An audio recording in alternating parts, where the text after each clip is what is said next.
This is section 163. We're going to take a look at general function behavior. So in this lesson, we're going to determine intervals of increase and decrease and identify local maximums and minimums. So the first thing, let's look at intervals of increasing and decreasing. Now the last topic in this section is what we call general function behavior. Now it's a fancy word of saying, how do we describe a graph? Like, what are the important features of a graph? And we already know some of them. We know the domain, we know the range, we can determine x and y intercepts, we can determine the shape of the graph. Like, those are some things that we already know. We're going to introduce two new ones, the concept of intervals of increasing and decreasing, and then actually looking at max and mins. So let's look at this graph because it's so much easier to define the interval of increase and decrease once we've looked at an example. Now, if we think of it moving from left to right, so we're starting from this end and we're moving to that end, the question is, what interval is my graph going up, down, or is it constant? That's the interval of increasing or decreasing. So starting here, my graph is going up. So we're going to say -4 to -2 because we're saying the x values that it's increasing or decreasing.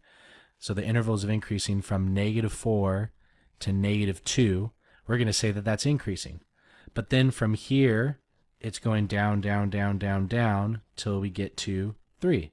So we're actually going to say from -2 to 3, it's going to be decreasing. And then it's going up again. So from 3 to 4, it's going up again.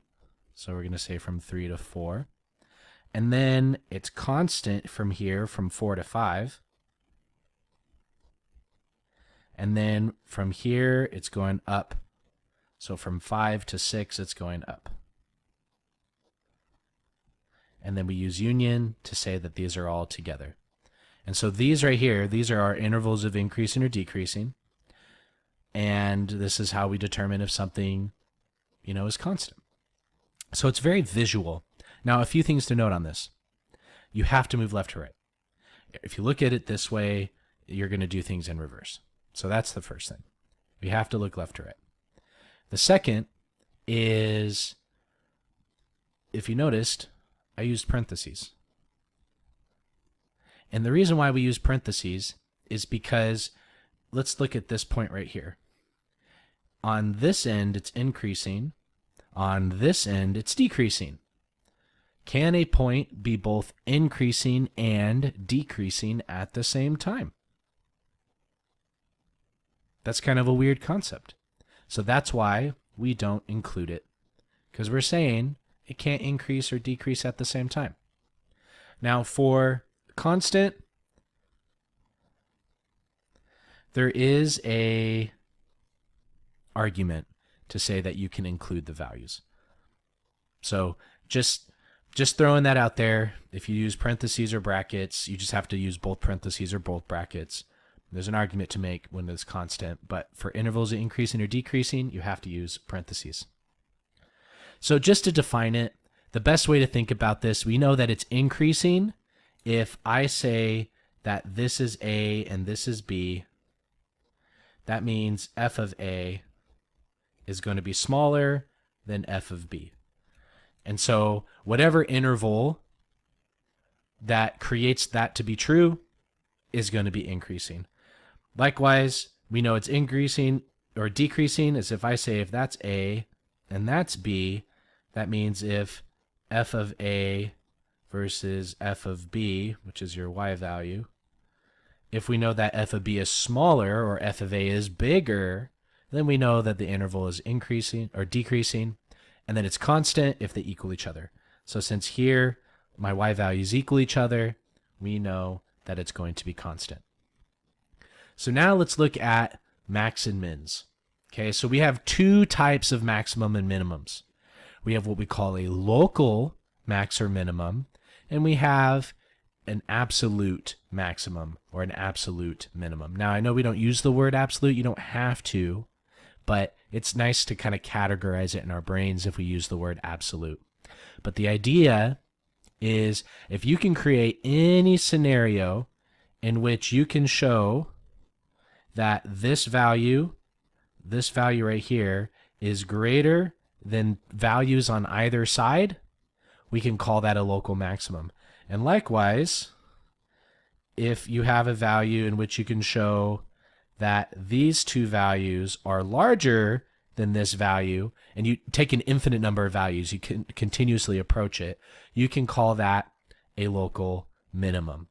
And then the maximum or the minimum, the maximum is the highest value in the graph. The minimum is the lowest value on your graph. The best way to think about it when it comes to local max and mins, and this is something that you should be getting down, is when you have a bunch of wavy stuff, the local maximums are anytime you have like a hill, and a local minimum is anytime you have a valley. So these right here would be local minimums. These right here would be local maximums. So looking at this graph again, my local maximums are going to be only this value. And we state the y value for it, so 4.5. My local minimum is going to be that value, so -8. If you wanted to define it as a point, sure, but we're looking for the y value because the y value tells you how high or how low something is. Now, the maximum itself, what is the highest value? That's going to be this value here, so 5.5. And then the minimum, what is the lowest value? That's going to be that value, and so it's going to be -8. Now, sometimes your local minimums are going to be the same as your actual minimum. So let's take all the pieces we've learned so far in this chapter, and we're going to put them all together. So it says find the domain. So the domain, if I project, that's going to sandwich all on the number line by projecting. That's going to be from -4 to +4. And then the range, project all the way to the top. That's going to be from -3 to +3.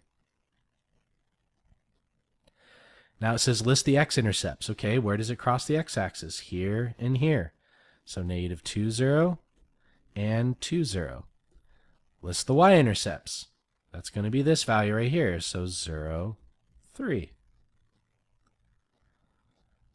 Then it says find the zeros. Now remember we said what a zero is. It's the same as the x-intercept, but it's just the value that makes your function 0. So it's just the x value.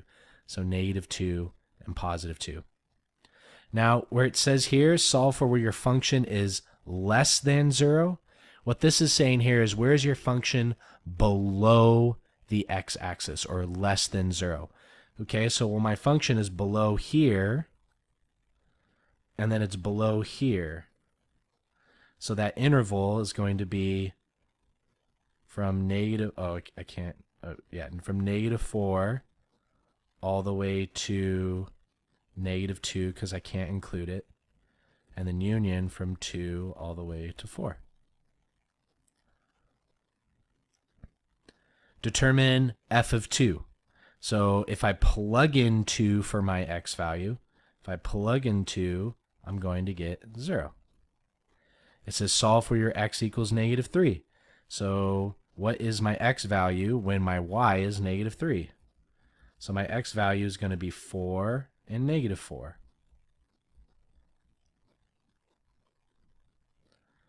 Find the number of solutions to f of x equals 1. Okay, so what is my x value when my y equals 1? Okay, so that's here. Well, it's, when your y equals 1. So that's here. So that means there's 1, 2 solutions. Does f appear to be even, odd, or neither? So we think of the symmetry. Symmetry over the y-axis, origin, or none.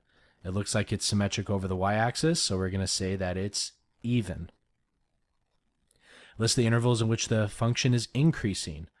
Well, it seems like it's going up until I have there, so we're going to say from -4 to 0. And then it's decreasing to there, so we're going to say from 0 to 4. List the local maximums. So anytime that it kind of goes up and down. So it goes up and down. So my local maximum is going to be 3. List the local minimums. Is there any time where it goes down and then up? The answer is no. I know you're thinking, well, wait, aren't these the lowest values? Right, but it has to go down and up. Because it doesn't do the down and up motion, we can't call it local minimum. So there's none. And then find the maximum. So the highest value is 3. Find the minimum. The lowest value is going to be -3. I know there's 2 values, but they're both just -3.